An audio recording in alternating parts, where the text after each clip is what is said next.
So we've already replaced our sad stock halogen lights for some nicer LED Amazon specials. And now while that helped a ton in being able to see at night, there's always room for some improvement. Our friends at Auxbeam Lighting wanted to help make sure that Scruffy could see the very pores on your skin from 30 yards away.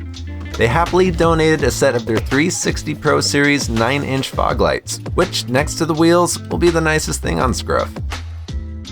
Now we could mount these straight to the bumper, but that doesn't quite have the I'm looking for. I'm trying to avoid the AutoZone look with this build, so I decided to buy something else to mount these massive lights to. So this bull bar is supposed to fit on like a 1999 to 2006 Chevy Silverado, because they don't make a cool bull bar like this for these Astro vans. But I figured it wouldn't be too hard to fab up some mounts. I'm gonna take off this bumper and see where we can put this thing, because it is pretty tight under there, but I think it should be pretty easy to get this thing bolted on. Trying to mount this thing all the way under the bumper is just way too low, but utilizing these fake vents puts it in a pretty great position. So the first thing on the list is to make these fake vents into the real deal. Naturally, we'll be taking off Scruffy's face, and by the end of this little project, we'll be experts at that.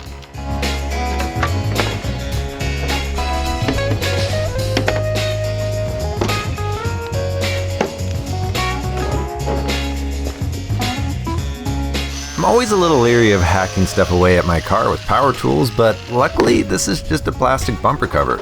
And these can be had for like 25 bucks at the wrecking yard, so it's pretty low consequence. We're following the lines of these vents as closely as possible to try and retain a sort of factory look.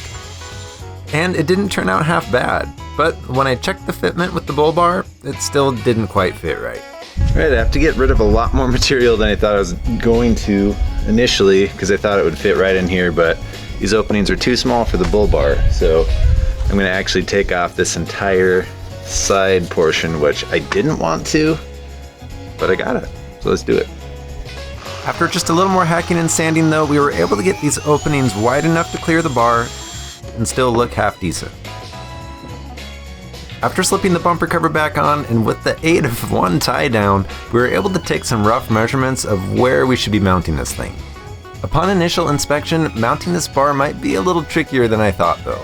Alright, so I've ripped everything off, bumper, sub bumper, all that stuff, and I have this thing just hanging here lashing wire. But I did it that way I can kind of see what's going on. Looking at it, there's no mounting points anywhere that match up, so we're gonna have to get really crafty with some brackets, as there's really nothing to bolt up to anywhere near where we need these mounts. So after a decent amount of blank staring at the problem, I decided to replace the Journey's off-road bumper relocation brackets with my own. We'll make something that wraps underneath the frame and extends over as a mounting point for our bull bar. And the single bolt might be a really good reinforcement point. Taking the width of the frame and subtracting the width of our bull bar will give us the leftover space that's needed to split between each side. And using the existing brackets as templates will give us a very easy starting point to get these new ones mounted up square. We'll be using simple flat iron and angle iron to fab up these mounts, and it's actually pretty convenient having these brackets for a starting template because it takes a fair amount of measuring out of the job. That doesn't mean that I'm not double checking all my work with the digital caliper, because I want this bar to bolt on straight, which means our work needs to be precise.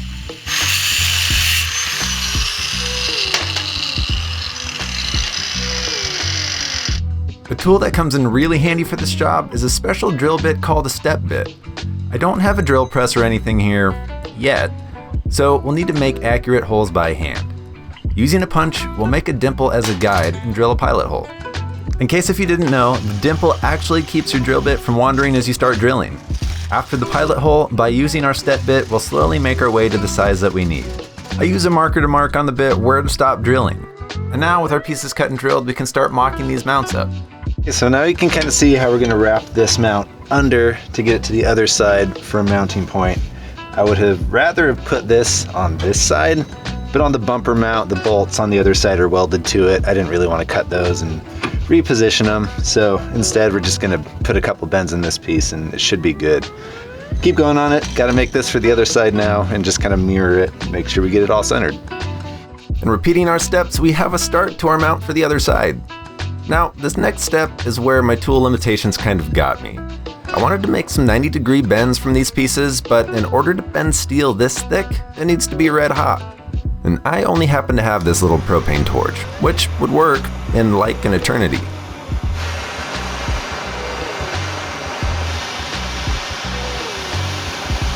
So I thought I would try and heat them a little bit and give it a go, but as anyone with any metalworking knowledge would know, the metal broke instead of bending. Yeah, we broke it. It's no biggie though, it broke in the perfect spot to just clean up the end and weld the bracket together instead. I'm pretty confident that these should be plenty strong enough to hold a 20-pound bull bar and a set of fog lamps. So I waited a little while to take on this project until spring. That way it wouldn't be so cold and snowy out while we worked it outside and rolled around on the ground. And overnight we got a really sweet surprise.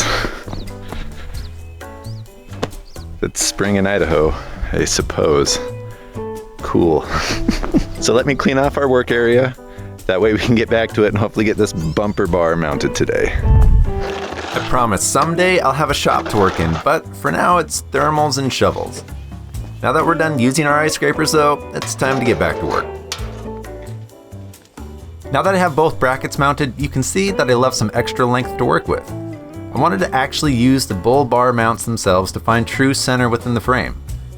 This made it much easier for me because I always somehow mess up my math and cut off too much. So to avoid that setback, I'm doing it this way.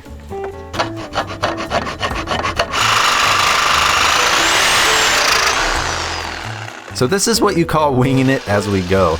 I wanted this bar to be mounted in such a way that it was stout on all axes, and I wanted it to be completely bolt-on with nothing welded to the van. So to make it torsionally stiff, I'm using angle iron for the bull bar mating surface. And with how it's working out, the lip of the angle iron fits perfectly underneath the frame right here, creating a stout mounting point. Using some pistol and vice grips, we can get this thing mocked up for its final position and then tack it together for its final weld. What I really haven't shown you guys though is the 1,000 times I've taken this bumper on and off to make sure these mounts exit in the bumper vents correctly. We only had a little bit of trimming to do to cut down on the width of these bracket mounts, but in the end, we got a nice snug fit.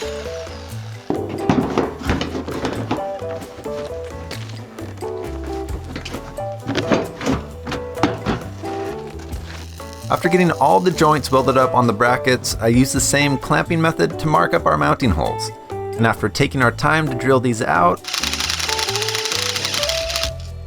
we're super close to being done with these mounts. As you can see here, we're not completely stiff though.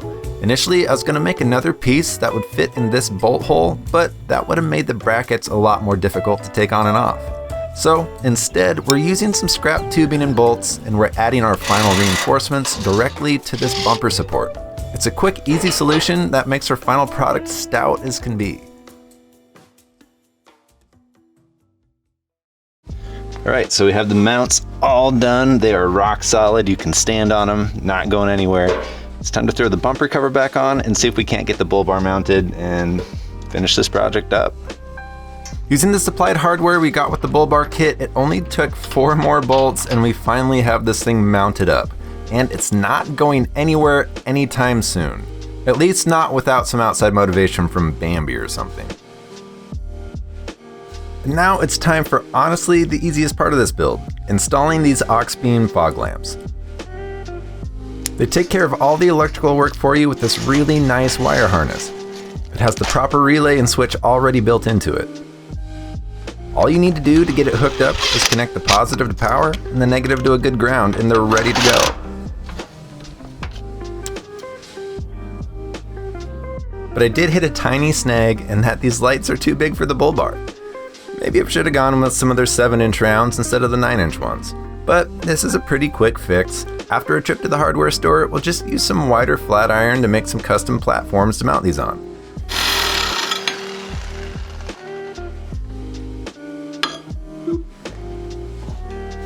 And since we're mounting a flat bar to a round surface, I added some feet to make sure it will clamp down solid and eliminate any movement that would exist otherwise. A little bit of black paint, and these things look factory. Kind of. Good enough. These added platforms worked out perfectly, and I'm really happy with the look this setup gives the van. I'm honestly not sure why no one makes a bull bar kit for these vans because it looks really good. But enough with the looks of this thing, let's wait until it's dark out and see just how much light these fog lamps put out. Alright, we're gonna go up into the woods. Wait, are we going up? Yeah, we're going up. Oh god, okay. This is what it looks like with the headlights on. This is what it looks like with headlights off. Oh god, shit. This is what it looks like. And now this is what it looks with the new fog lamps installed.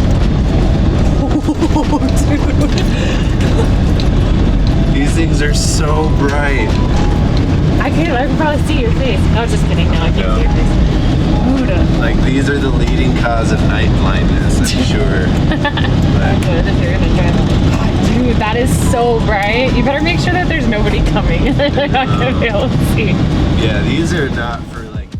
So it's pretty obvious that these lights are insanely bright, which means they're going to be amazing for back roads at night. Scruffy has come a long way with his vision back from our sad halogens all the way up to the current setup we have now. I'd like to thank Auxbeam Lighting for making this little project possible and helping give Scruff the missing edge that he needed. Do you guys like the bull bar fog lamp combo? Let me know in the comments below. Thanks for watching some small scale fabrication today, and until next time, keep that rubber side down.